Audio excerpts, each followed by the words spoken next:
पश्चिमी विक्षोभ का असर दिखाई दे रहा है। प्रदेश के अधिकांश जिलों में मावठ का असर, आज भी मावठ का दौर लगातार चलेगा। मावठ और शीतलहर से यहां पर ठिठुरन काफी बढ़ गई है। कई जिलों में 2 से 3 दिनों से सूर्यदेव के दर्शन नहीं हुए हैं। बदले मौसम से जनजीवन पर असर पड़ रहा है। जनजीवन अस्त व्यस्त होता हुआ यहां पर दिखाई दे रहा है। तो आपको बता दें, मौसम विभाग की ओर से भी ये कहा गया है कि आने वाले 2-3 दिन तक मौसम ऐसा ही बना रहेगा। मावठ के आसार लगातार दिखाई दे रहे हैं। तो इस वक्त की बड़ी खबर आपको बता रहे हैं कि प्रदेश में सर्दी का सितम लगातार बढ़ता हुआ दिखाई दे रहा है। प्रदेश के अधिकांश जिले जो हैं वहां पर मावठ का दौर लगातार चल रहा है। बूंदाबांदी यहां पर लगातार हो रही है और मावठ होने से, शीतलहर चलने से ठिठुरन यहां पर और भी बढ़ गई है। कई जिलों में 2 से 3 दिन हो गए, अभी तक सूर्यदेव के दर्शन नहीं हुए हैं। बदलते मौसम से जनजीवन काफी अस्त व्यस्त हो गया है। लोगों को परेशानी का सामना यहां पर करना पड़ रहा है और शीतलहर से ठंड और भी बढ़ती हुई दिखाई दे रही है। तस्वीरों में भी आप देख सकते हैं किस तरह से लोग अलाव का सहारा लेकर यहां पर ठंड से बचने का तरीका ढूंढ रहे हैं। इसी खबर पर हमारे साथ बातचीत करने के लिए हमारे सहयोगी माउंट आबू से कमलेश हमारे साथ जुड़ गए हैं। कमलेश, यहां पर आप मौजूद हैं, क्या कुछ वहां पर माहौल बना हुआ है?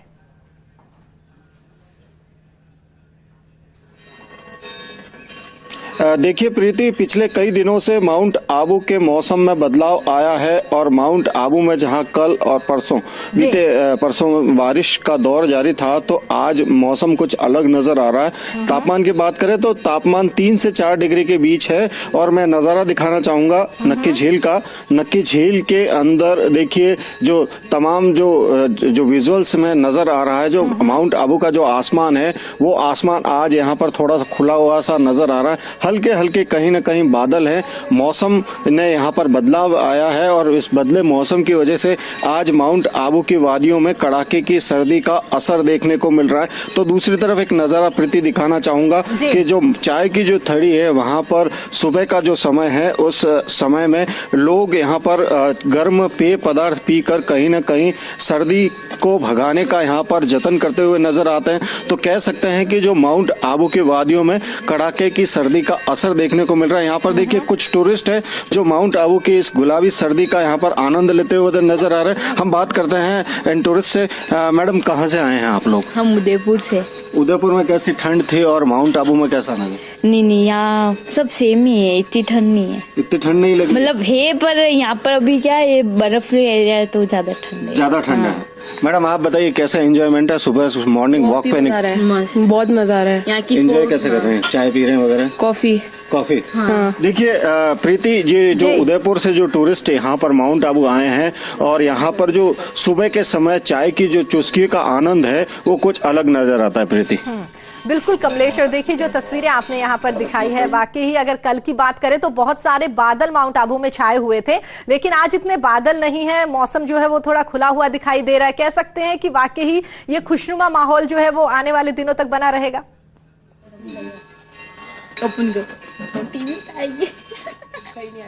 देखिए प्रीति, जो मौसम विभाग की चेतावनी की बात करें तो मौसम विभाग ने जहां चेतावनी जारी करते हुए 8 जनवरी तक जो प्रदेश के कई इलाके हैं, उन इलाकों में मावठ की बारिश होने की चेतावनी जारी की थी, उसका कहीं न कहीं असर दिखता हुआ नजर आ रहा है। जो बादलों की आवाजाही है फिर से माउंट आबू में शुरू हो चुकी है। तो कह सकते हैं कि जहां बीते 2 दिन सूर्य देव के दर्शन माउंट आबू के वादियों में नहीं हुए, तो आज हल्का सा ऐसा लग रहा है कि सूर्य देव यहाँ पर दर्शन देंगे। लेकिन मौसम का कुछ कह नहीं सकते, मौसम कब पलटा मार जावे इसका कोई अंदाजा नहीं होता है। लेकिन जो कड़ाके की सर्दी है माउंट आबू के वादियों में, ये जो तमाम जो यहाँ पर देखिए जो लोग हैं यहाँ पर या मौजूद हैं, और इस कड़ाके की सर्दी में जो चाय की थड़ी है, चाय की थड़ी के बाहर यहाँ पर जो चाय की चुस्कियों का जो आनंद होता है कुछ अलग नजर आता है। तो कह सकते हैं कि माउंट आबू की जो गुलाबी सर्दी है उसके एंजॉय के लिए पर्यटक यहाँ आ रहे हैं। कह सकते हैं कि वहाँ के जो स्थानीय लोग हैं उन्हें सर्दी से यहाँ पर काफी परेशानी का सामना करना पड़ रहा होगा। वो सोच रहे होंगे कि सर्दी इतनी ज्यादा क्यों बढ़ी हुई है,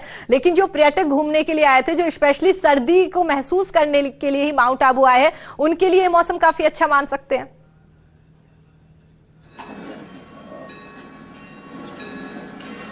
देखिए प्रीति, पर्यटकों के लिहाज से जो माउंट आबू की सर्दी है वो विशेष महत्व रखती है, क्योंकि माउंट आबू की सर्दी में देखने के लिए पर्यटक यहाँ पर रुक करते हैं। जो पर्यटक हैं, जो तमाम जो गुजरात के इलाके हैं या कहीं प्रदेश के तमाम इलाकों से जो पर्यटक है माउंट आबू आते हैं और इस गुलाबी का सर्दी का जो अनुभव करने का जो एहसास जो अलग होता है वो महसूस करने के लिए यहाँ पर आते हैं। अमूमन जो इस बार की बात करें तो इस बार सर्दी कम है, लेकिन जो पिछले सालों की बात की जाए तो -7 तक यहाँ पर टेम्परेचर चला जाता था। लेकिन इस बार यहाँ कहीं ना कहीं जो पश्चिमी विक्षोभ है उसकी वजह से कहीं ना कहीं तापमान इतना नहीं गिरा है, लेकिन जो माउंट आबू की वादियां हैं, इन वादियों में कड़ाके की सर्दी पड़ रही है। और सामान्य जनजीवन की बात करें प्रीति, तो सामान्य जनजीवन यहाँ पर जरूर प्रभावित होता हुआ नजर आया। जी प्रीति। ठीक है कमलेश, दोबारा आपका रुख करेंगे, आप हमारे साथ बने रहिएगा। इस तरह से बताया कि लोग एंजॉय करते हुए नजर आ रहे हैं, अलाव का सहारा लेते हुए नजर आ रहे हैं।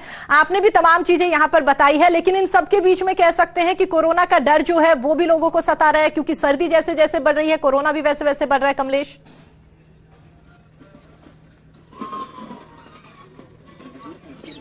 देखिए एक सर्दी का एक सुंदर नजारा एक दिखाना चाहूंगा। इस वक्त मैं जहाँ नक्की झील पर हूँ प्रीति, देखिए इस झील के अंदर जो है बतख जो है इस कड़ाके की सर्दी के बीच भी यहाँ पर किलोल करती हुई नजर आ रही है। जो माउंट आबू की जो सर्दी है उस सर्दी में कहीं ना कहीं जो सामान्य जनजीवन प्रभावित होता हुआ नजर आ रहा है। तो वहीं कोरोना की बात करें तो कोरोना का जो कहर है पूरे प्रदेश में बढ़ता हुआ नजर आ रहा है। इसकी वजह से जो टूरिस्ट स्पॉट हैं, खास करके बात करें जयपुर, जोधपुर, पुष्कर, नाथद्वारा, ये जो तमाम शहर हैं जहां पर पर्यटकों की आवाजाही रहती है, कोरोना की भयावहता के चलते यहां पर पर्यटकों की कमी नजर आ रही है, क्योंकि सभी लोग अपने आप को अब कहीं न कहीं सेफ महसूस करने के लिए अपने घरों की तरफ प्रस्थान कर रहे हैं प्रीति। तो कह सकते हैं कि जो कोरोना की वजह से जो कोरोना की जो गति है प्रदेश में वो लगातार बढ़ती हुई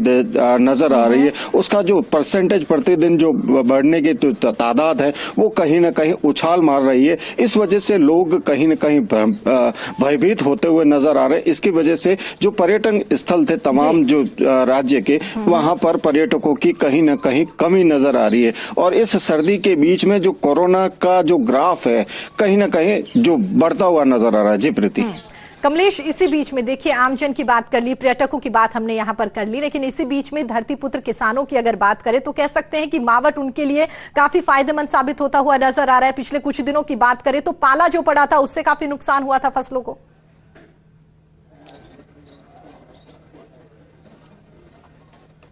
देखिए बात करें भूमिपुत्रों की तो किसानों के लिए जो मावठ की बारिश है वो वरदान साबित होती है, लेकिन कहीं ना कहीं ऐसी भी जो फसलें होती है इस मौसम के अंदर उन को काफी नुकसान होता है। सिरोही जिले के जो एरिया जो बात करें हम, गुजरात से सटा हुआ है, यहाँ पर अरंडी, सौंफ, ये जो तमाम जो फसलें हैं उनको यहाँ पर प्राथमिकता से भूमिपुत्र बोते हैं। तो इस मौसम में जो यदि पाला ज्यादा पड़ता है तो सौंफ की फसल है वो कहीं ना कहीं खराब होती हुई नजर आती है, और जो मावठ की बारिश है उसकी वजह से सौंफ काली पड़ जाती है। तो कह सकते हैं कि जो भूमिपुत्रों की परेशानी है इस मौसम के अंदर वो साफ तौर पर नजर आती है। और जो कड़ाके की सर्दी है, कड़ाके की सर्दी के बीच जो किसान है जो रात के समय खेतों में जो चौकीदारी कह सकते हैं जो करते हैं जानवरों से अपनी फसलों को बचाने के लिए, और जो तमाम जो चीजें हैं, चाहे खेतों में पानी रात के समय देना हो, तो उनके लिए कहीं ना कहीं परेशानी है, क्योंकि कड़ाके की सर्दी की वजह से उनका जो शेड्यूल है वो बिगड़ता हुआ नजर आता है। जी प्रीति।